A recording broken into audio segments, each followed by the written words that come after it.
True. Nervous. Very, very dreadfully nervous. I had been and am, but why will you say that I am mad? The disease had sharpened my senses, not destroyed, not dulled them.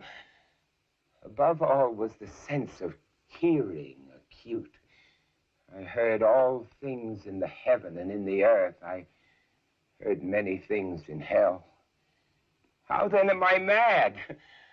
Hearken and observe how healthily, how calmly I can tell you the whole story.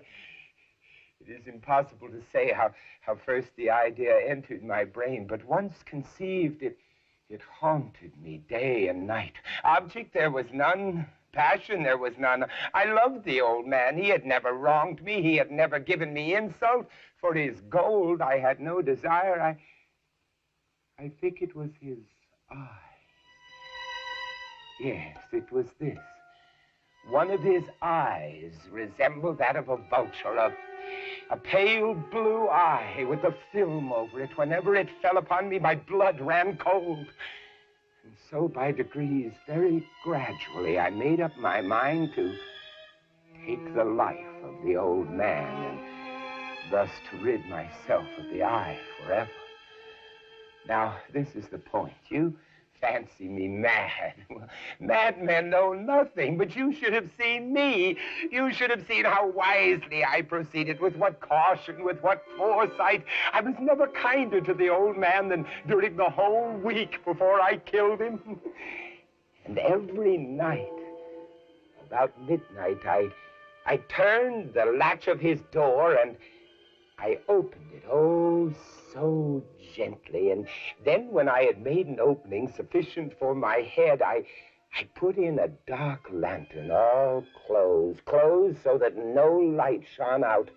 And then I thrust in my head. Oh, you would have laughed to see how cunningly I thrust it in. I moved it very slowly, very, very slowly, so that I might not disturb the old man's sleep. It took me an hour to place my whole head within the opening, so far that I could see him as he lay upon his bed. Now, would a madman have been so wise as this? And then, when my head was well in the room, I undid the lamp cautiously. Oh, so cautiously I undid it, just so much that a single thin ray fell upon the vulture eye. This I did for 7 long nights, every night at midnight. But I found the eye always closed, and so it was impossible to do the work. For it was not the old man that vexed me, but his evil eye. And every morning when the day broke, I went boldly into the chamber and spoke courageously to him, calling him by name in a hearty tone and inquiring how he had passed the night. So you see, he would have been a very profound old man indeed to suspect that every night, just at 12, I looked in upon him while he slept.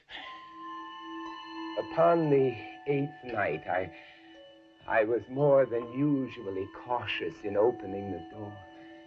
A watch's minute hand moves more quickly than did mine. Never before that night had I felt the extent of my own powers. I could scarcely contain my feelings of triumph.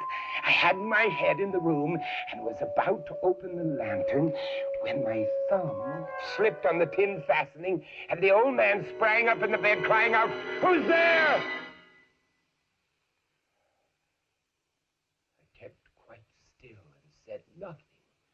For a whole hour I did not move a muscle. And in the meantime, I did not hear him lie down. He was still sitting up in the bed, listening. Presently, I heard a slight groan, and I knew it was the groan of long, drawn-out, mortal terror. It was not a groan of pain or of grief. Oh, no. No, it was the low, stifled sound that arises from the bottom of the soul when overcharged with awe. I knew the sound well. Many a night, just at midnight, when all the world slept, it had welled up from my own bosom, deepening with its dreadful echo the terrors that distracted me. I say I knew it well. I knew what the old man felt, and I pitied him, although I chuckled at heart. I knew that he had been lying awake ever since the first slight noise when he had turned in the bed. His fears had been ever since growing upon him. He had been trying to fancy them causeless, but could not. He had been saying to himself, "It's nothing but the wind in the chimney. It's only a mouse crossing the floor. It is merely a cricket which has made a single chirp." Yes, he'd been trying to comfort himself with these suppositions, but he had found it all in vain, because death, in approaching him, had stalked with his black shadow before him and enveloped the victim. He felt the presence of my head within the room. When I had waited a long time, very patiently, without hearing him lie down, I resolved to open a very, very little crevice in the lantern. So I opened it, oh, you cannot imagine how stealthily, until at length a single dim ray, like the thread of a spider, shot from out the crevice and full upon the vultured eye. It was open, wide, wide open, and I grew furious as I gazed upon it. I saw it with perfect distinctness, all a dull blue, with a hideous veil over it that chilled the very marrow of my bones. But I could see nothing else of the old man's face or person, for I had directed the rays as if by instinct precisely on the damned spot. Now, have I not told you that what you mistake for madness is but over acuteness of the senses? Now I say, there came to my ears a low, dull, quick sound, such as a watch makes when enveloped in cotton. I knew that sound well, too. It was the beating of the old man's heart. It increased my fury as the beating of a drum stimulates the soldier to courage. But even yet I refrained and kept still. I scarcely breathed. Meantime, the hellish tattoo of the heart increased. It grew quicker and quicker and quicker and louder every instant. The old man's terror must have been extreme. It grew louder, I say, louder every moment. Do you mark me well? I have told you that I am nervous, so I am. And now, at the dead hour of the night, amid the dreadful silence of this old house, so strange a noise as this excited me to uncontrollable terror. Yet for some minutes longer, I refrained and stood still. But the beating grew louder and louder. I thought the heart must burst. And now, a new anxiety seized me. The sound would be heard by a neighbor. The old man's hour had come. With a loud yell, I threw the lantern and leapt into the room. He shrieked once, only once. In an instant, I dragged him to the floor and pulled a heavy bed over him. I then smiled gaily to find the deed so far done. For many minutes, the heart beat on with a muffled sound. Still, this did not vex me. It would not be heard through the wall, and then, at last, The old man was dead. I removed the bed and examined the corpse. Yes. Yes, he was stone dead. I placed my hand upon the heart and held it there for many minutes. There was no pulsation. He was stone dead. His eye would trouble me no more. Now, if you still think me mad, you will think so no longer when I describe the wise precautions I took for the concealment of the body. First, I dismembered the corpse. I cut off the head, and then the arms and the legs. I then took up 3 planks from the flooring of the chamber, and I deposited all beneath the floor. I then replaced the boards so cleverly, so cunningly, that no human eye, not even his, could have detected anything wrong. There was nothing to wash out. No stain of any kind, no blood spot whatsoever. I had been too wary for that.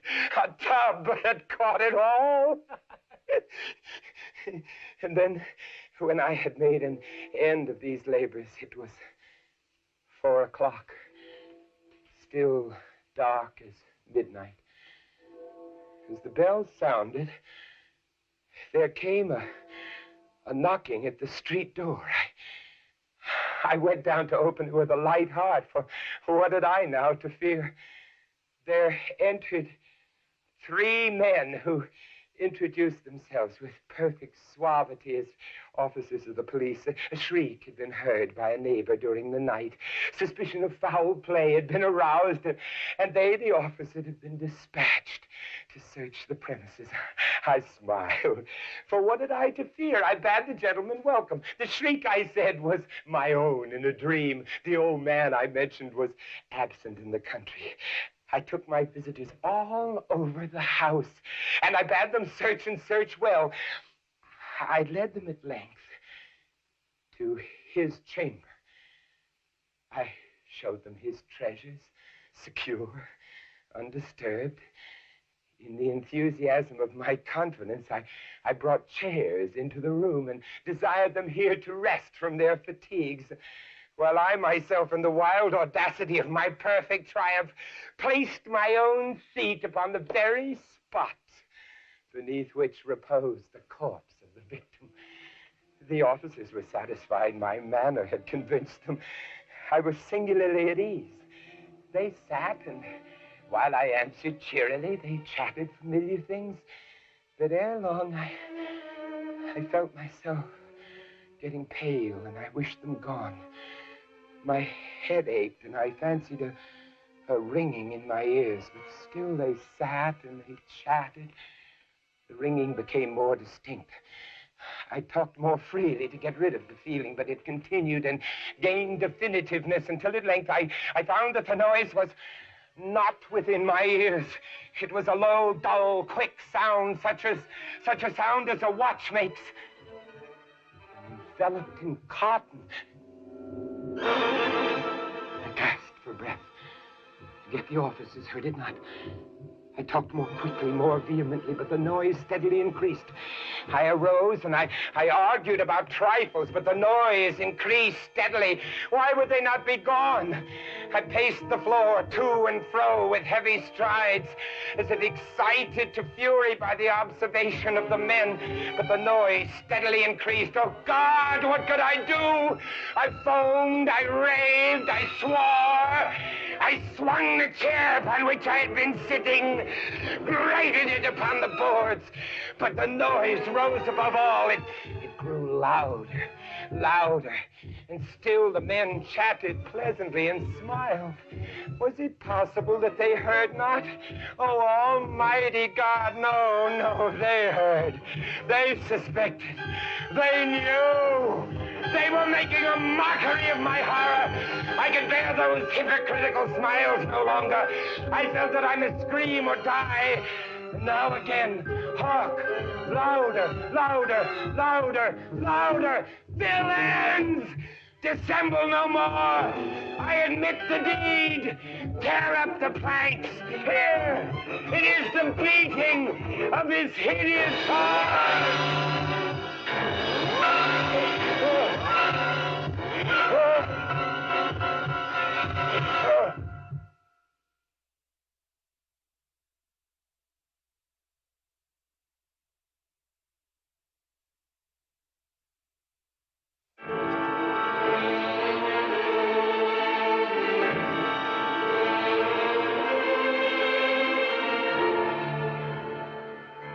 During the dread reign of cholera in New York, I had accepted the invitation of a relative to spend a fortnight with him here in the retirement of his cottage on the banks of the Hudson. We should have passed the time pleasantly enough, but for the fearful news which reached us every morning from the populous city. Not a day elapsed which did not bring us intelligence of the decease of some acquaintance. We trembled at the approach of every messenger. The very air from the city seemed to us redolent with death. I could neither speak, think, nor dream of anything else. My host was of a less excitable temperament. To the realities of terror he was sufficiently alive, but of its shadows he had no apprehension. I was not so fortunate, and the palsying fears of evil and death had taken possession of my soul. My state of mind had been well primed for the terrifying incident which soon took place. Near the close of an exceedingly warm day, I was alone, sitting with a book in hand at this window, commanding through a long vista of the riverbanks a view of a distant hill, the face of which nearest my position had been denuded by a landslide of the principal portion of its trees. My thoughts had been long wandering from the volume before me to the gloom and desolation of the neighboring city. Uplifting my eyes from the page, they fell upon the naked face of the hill and upon an object, upon some living monster of hideous conformation, which very rapidly made its way from the summit to the bottom, disappearing finally in the dense forest below.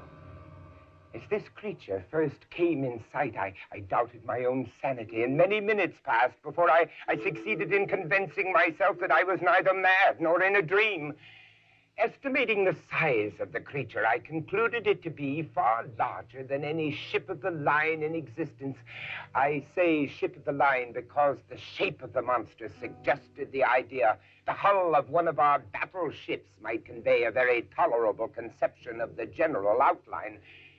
The mouth of the animal was situated at the end of a tube, some 60 or 70 feet in length, and about as thick as the body of an ordinary elephant.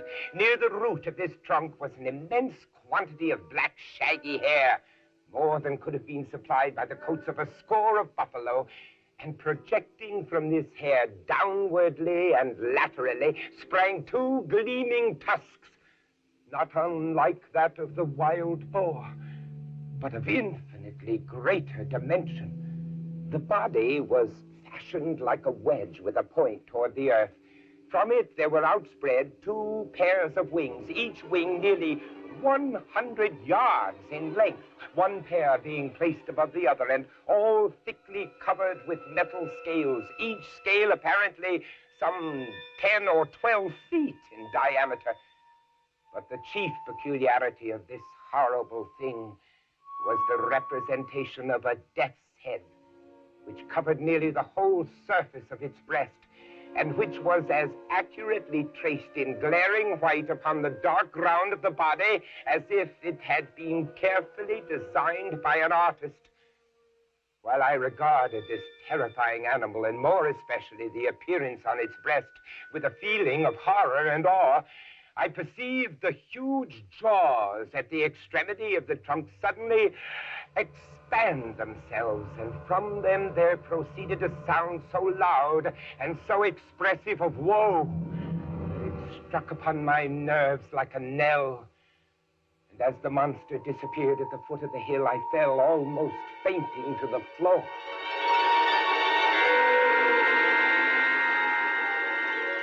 Upon recovering, my first impulse was to inform my friend of what I had seen and heard. And I can scarcely explain what feeling of repugnance it was which in the end operated to prevent me. At length, one evening, some 3 or 4 days after the occurrence, we were sitting together in this room in which I had seen the apparition, I occupying the same seat at the same window, and he lounging in this chair nearby. The association of the place and time suddenly impelled me to give him an account of the phenomenon. He heard me to the end. At first, he laughed heartily, and then he lapsed into an excessively grave demeanor, as if my insanity was a thing beyond suspicion. At this instant, I again had a distinct view of the monster, to which, with a shout of absolute terror, I now directed his attention. Look! Look! He looked eagerly, but maintained that he saw nothing, although I designated minutely the course of the creature as it made its way down the naked face of the hill. I was now immeasurably alarmed, for I considered the vision either as an omen of my death, or worse, as a forerunner of an attack of madness. I threw myself passionately back in the window seat, and for some moments I buried my face in my hands. My host, however, had in some degree resumed the calmness of his demeanor and questioned me very rigorously in respect to the confirmation of the visionary creature. When I had fully satisfied him on this head, he sighed deeply, as if relieved of some intolerable burden, and then he stepped to the bookcase and brought forth one of the ordinary synopses of natural history. He then requested me to exchange seats with him. He took my place at the window and, opening the book, resumed his discourse. But for your minuteness, he said, in describing the monster, I might never have had it in my power to demonstrate to you what it was. In the first place, let me read to you a schoolboy account of the genus Sphinx, of the family Crepuscularia, of the class of Insecta or insects. The account runs thus. 4 membranous wings covered with little colored scales of metallic appearance, mouth forming a rolled tube produced by an elongation of the jaws, upon the sides of which are found the rudiments of mandibles and downy palpi. Abdomen pointed, the death's-headed Sphinx has occasioned much terror among the unlearned by the melancholy kind of cry which it utters, and the insignia of death which it wears upon its corselet. He closed the book and leaned back in the seat, placing himself accurately in the position which I had occupied at the moment of beholding the monster. Ah, there it is, he exclaimed. It is reascending the face of the hill, and a very remarkable creature I admit it to be. Still, it is by no means so large or so distant as you had imagined it. For the fact is that as it wriggles its way up this thread which some spider has wrought along the window sash, I find it to be about the 16th of an inch in its extreme length, and also about the 16th of an inch distance from the pupil of my eye.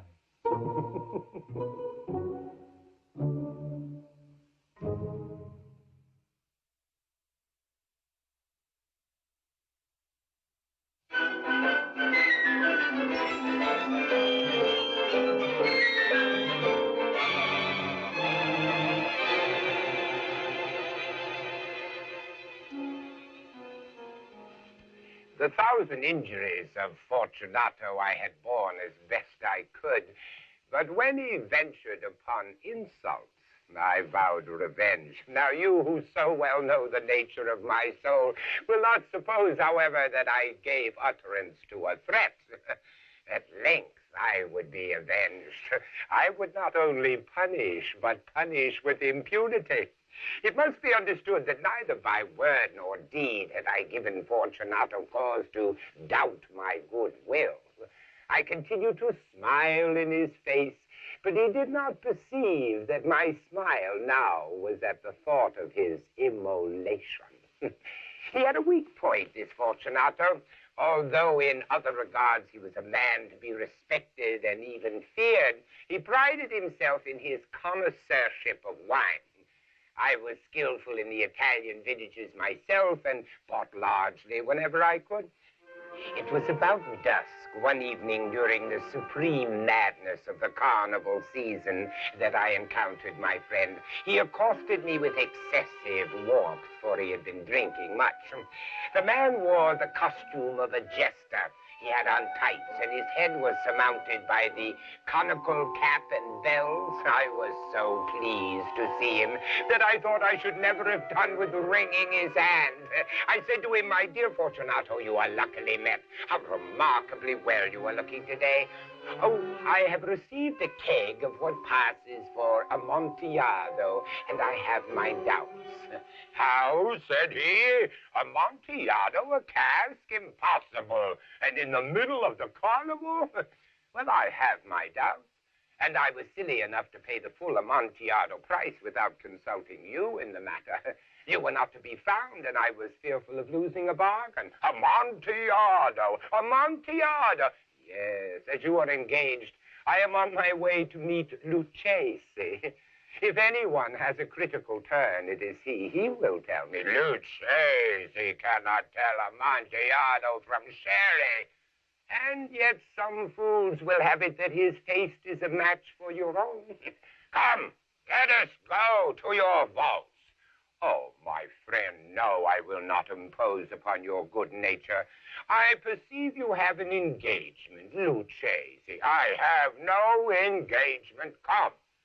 "My friend, no, it is not the engagement, but the severe cold with which I perceive you are afflicted. The vaults are insufferably damp. They are encrusted with mold."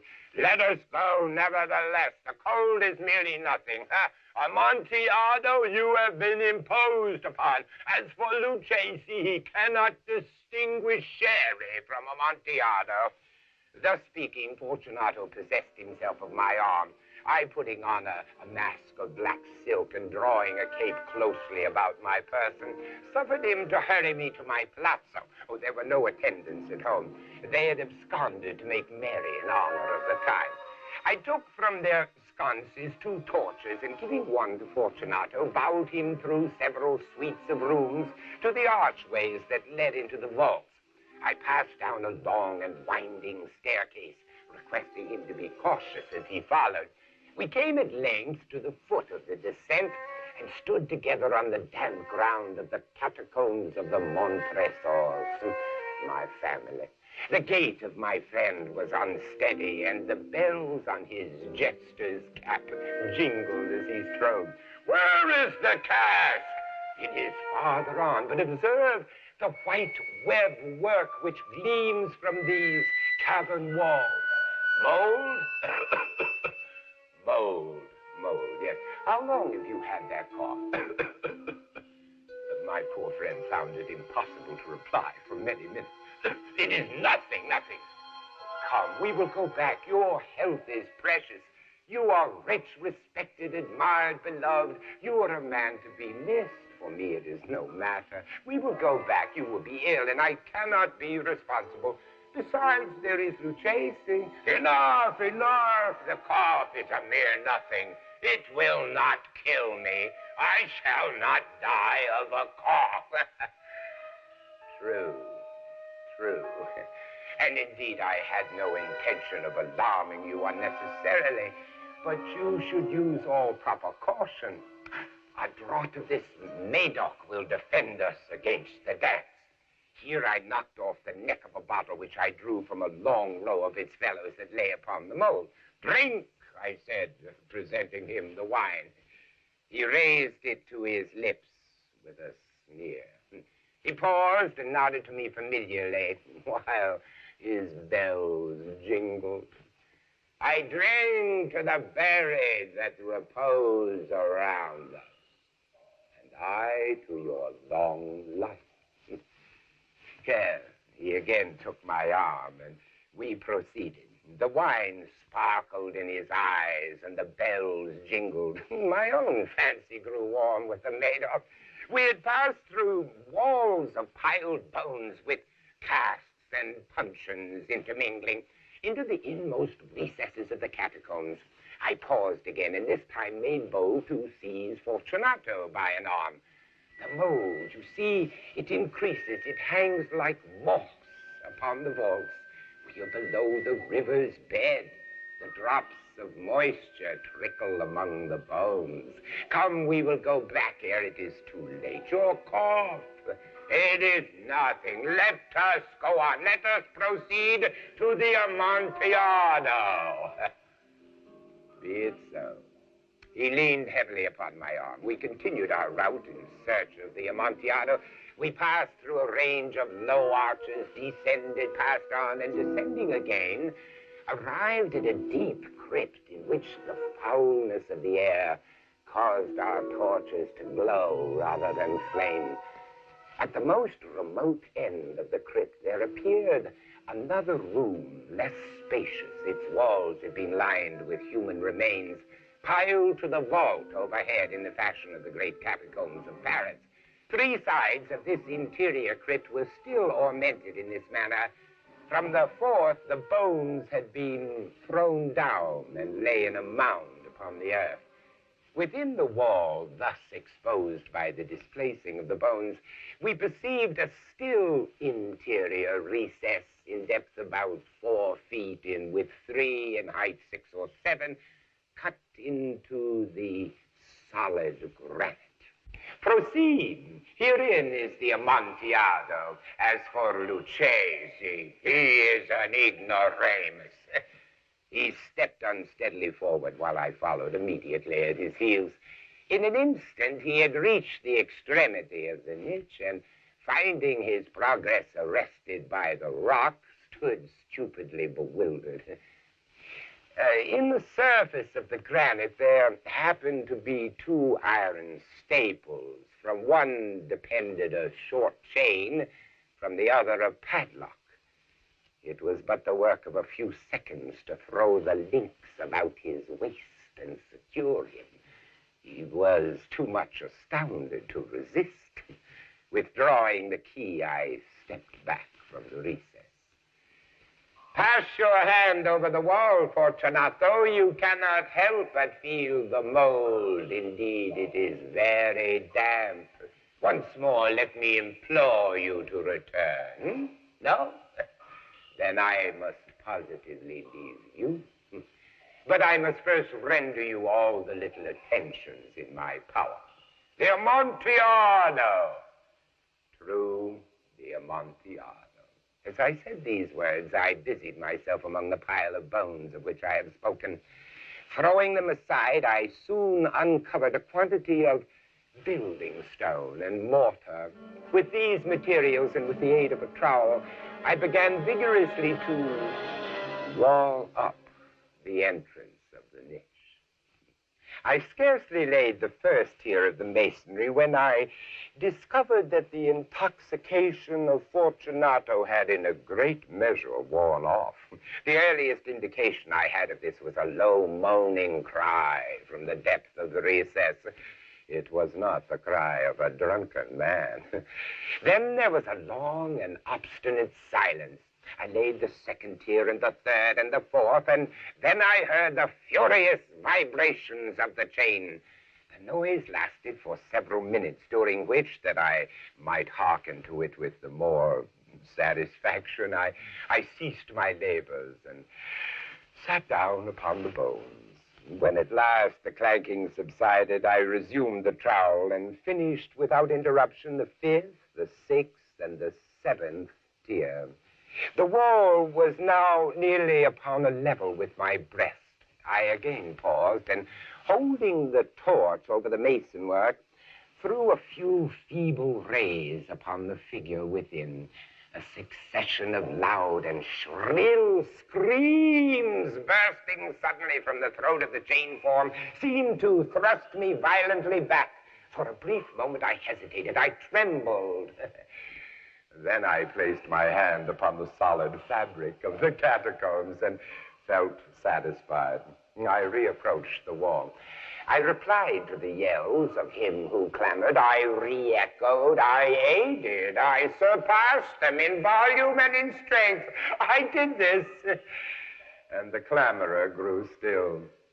It was now midnight, and my task was drawing to a close. I had completed the 8th, the 9th, and the 10th tier. I had finished a portion of the last, the 11th. There remained but a single stone to be fitted and plastered in. I struggled with its weight. I placed it partially in its destined position. But now there came from out the niche a low laugh that erected the hairs upon the back of my neck. A very good joke indeed, an excellent jest. We will have many a rich laugh about it at the palazzo, over our wine. The Amontillado. Yes, the Amontillado. But is it not getting late? Will they not be waiting for us at the palazzo? The Lady Fortunato and the rest? Let us be gone. Yes, let us be gone. For the love of God, Montresor! Yes, for the love of God, Fortunato. But to these words I hearkened in vain for a reply. I grew impatient. I called aloud, Fortunato? Fortunato? No answer still. I thrust a torch through the remaining aperture and let it fall within. There came forth in return only a jingling of the bells. My heart grew sick on account of the dampness of the catacombs. I hastened to make an end of my labor. I forced the last stone into its position. I plastered it up. Against the new masonry, I erected the old rampart of bones. For the half of a century, no mortal has disturbed them. In pace requiescat.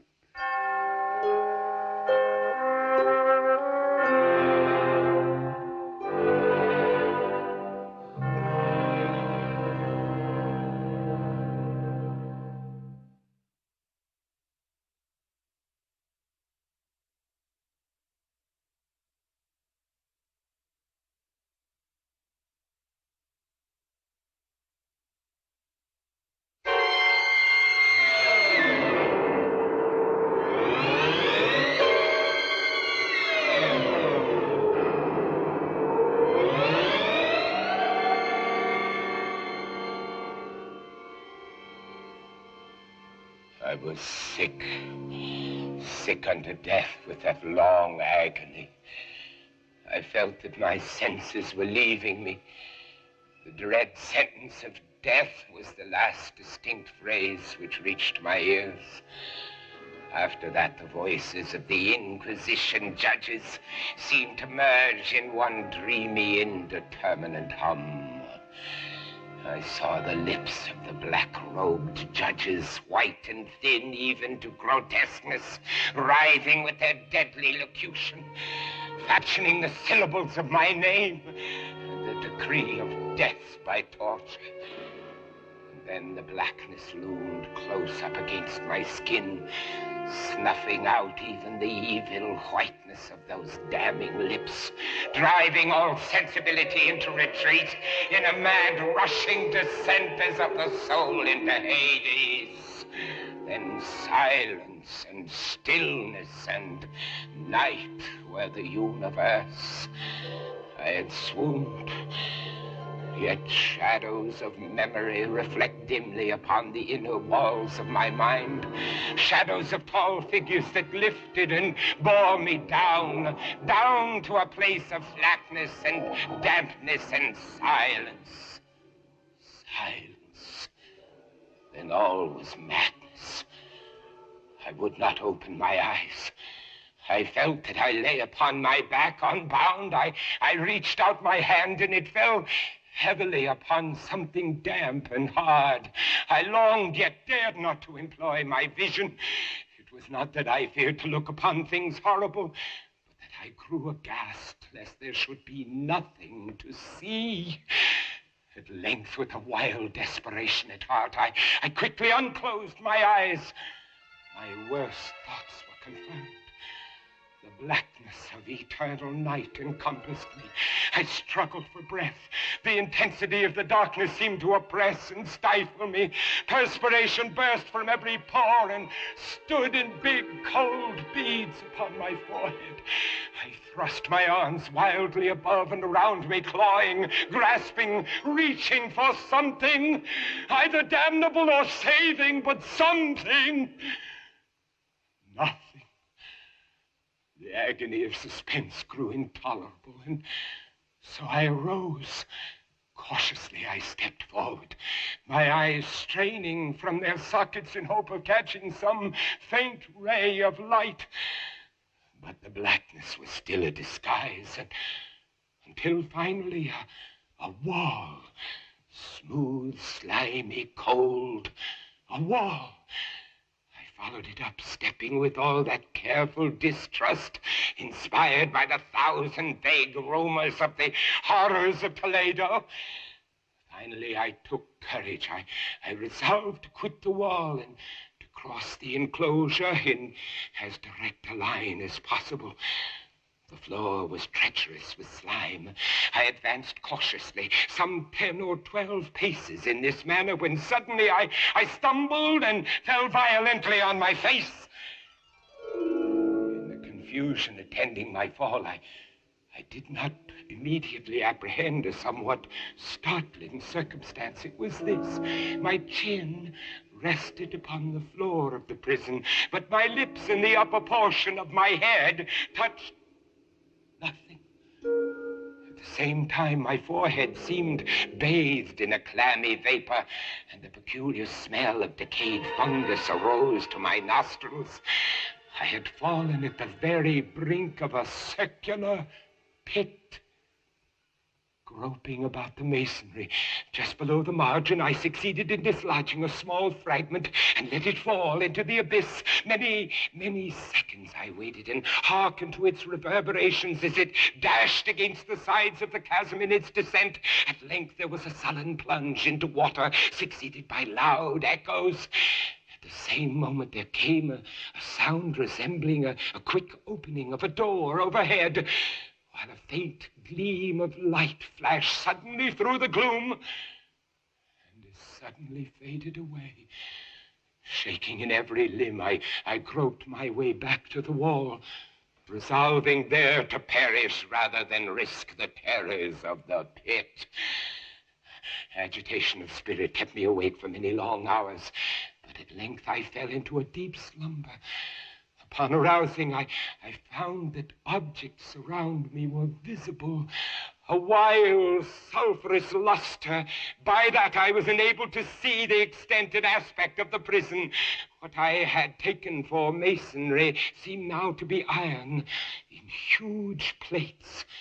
Figures of hideous fiends in aspects of menace with skeleton forms overspread and disfigured the walls. In the center of the floor yawned the circular pit from whose jaws I had escaped.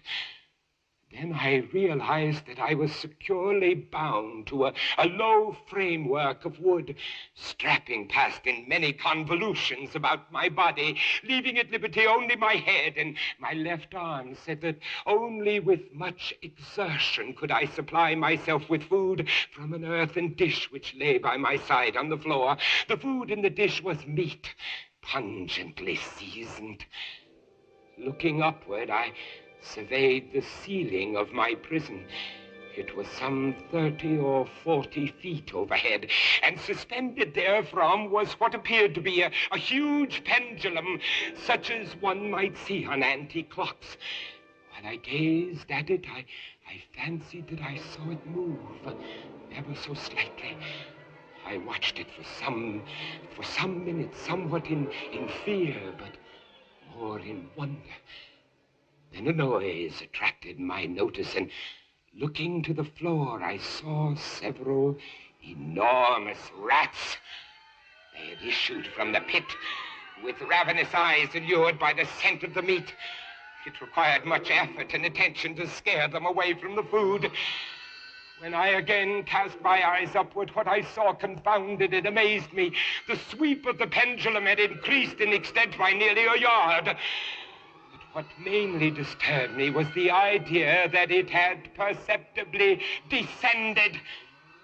I now observed, with what horror it is needless to say, that its lower extremity was a crescent of glittering steel, about a foot in length from horn to horn, the horns upward, and the under edge evidently as keen as that of a razor, and it hissed as it swung through the air, inch by inch, with a descent only appreciable at intervals that seemed ages. Down and still down it came. Days passed ere it swept so closely over me as to fan me with its acrid breath.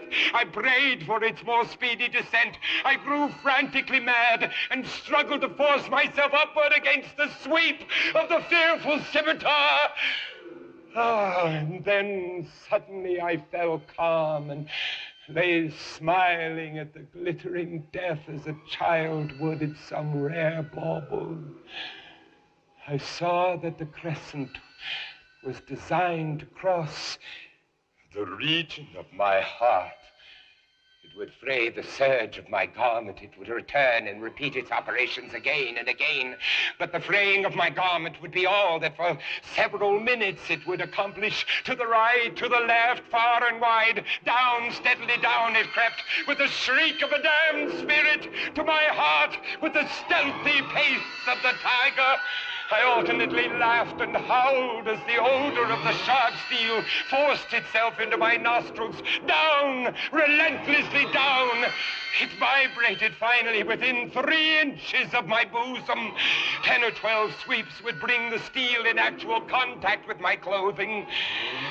And then, with this observation, there suddenly came over my spirit all the keen, collected calmness of despair.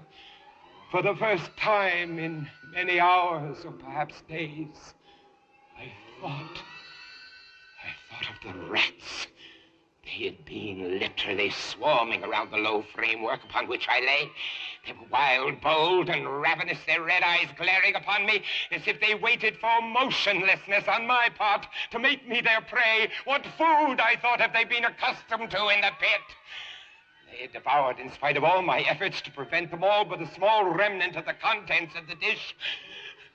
Although my plan was scarcely sane, I proceeded at once to attempt its execution.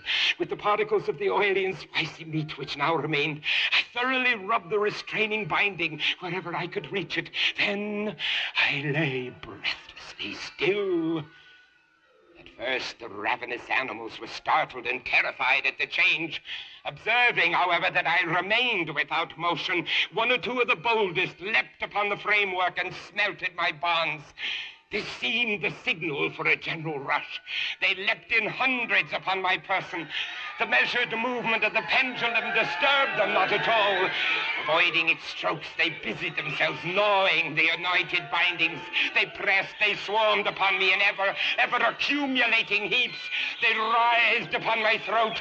Their cold lips sought my own. I was half stifled by their thronging pressure. Disgust, for which the world has no name, swelled my bosom and chilled with a heavy clamminess my heart. Yet 1 minute, and I felt that the struggle would be over. Plainly, I perceived the loosening of the strapping. I knew that in more than one place it must be already severed. With a more than human resolution, I lay still. Nor had I erred in my calculations, nor had I endured in vain. I at last felt that I was free. The stroke of the pendulum already pressed upon my bosom. It had divided the serge of my garment. Twice again it swung, and a sharp sense of pain shot through every nerve. But the moment of escape had arrived. At a wave of my hand, my deliverers hurried tumultuously away. With a steady movement, I slid from the embrace of the bindings and beyond the reach of the scimitar. I was free, free! But still in the grasp of the Inquisition. I had scarcely stepped from my wooden bed of horror when the motion of the hellish machine ceased, and I beheld it drawn up. My very motion was undoubtedly watched. Free! I had but escaped death in one form of agony, to be delivered unto worse than death in some other. With that thought, I rolled my eyes nervously on the barriers of iron that hemmed me in. I observed that the figures of the fiends upon the walls had now assumed a startling and most intense brilliancy. Demon eyes of a wild and ghastly vivacity glared upon me from 1,000 directions. It was unreal. While I breathed, there came to my nostrils the breath of the vapor of heated iron.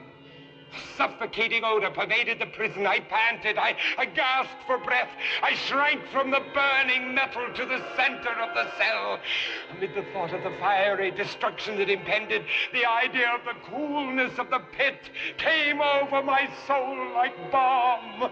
I rushed to its deadly brink. I threw my straining eyes below.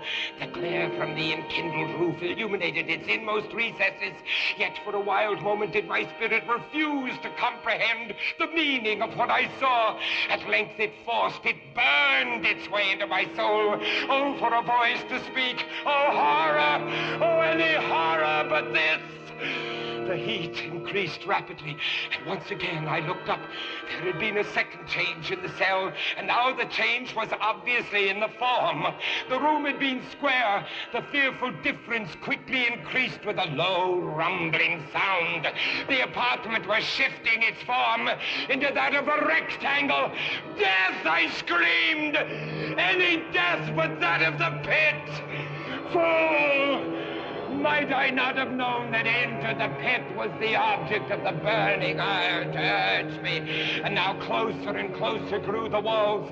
I shrank back, but the closing walls pressed me resistlessly onward. At length, for my seared and writhing body, there was no longer an inch of foothold on the firm floor of the prison. I struggled no more, but the agony of my soul found vent in one long, loud, and final scream of despair. I felt that I tottered upon the brink. Then suddenly there was a discordant hum of human voices. There was a loud blast as of many trumpets. The fiery walls rushed back. An outstretched arm caught my own as I fell, fainting into the abyss. It was that of General Lasalle. The French army had entered Toledo. The Inquisition is in the hands of its enemies.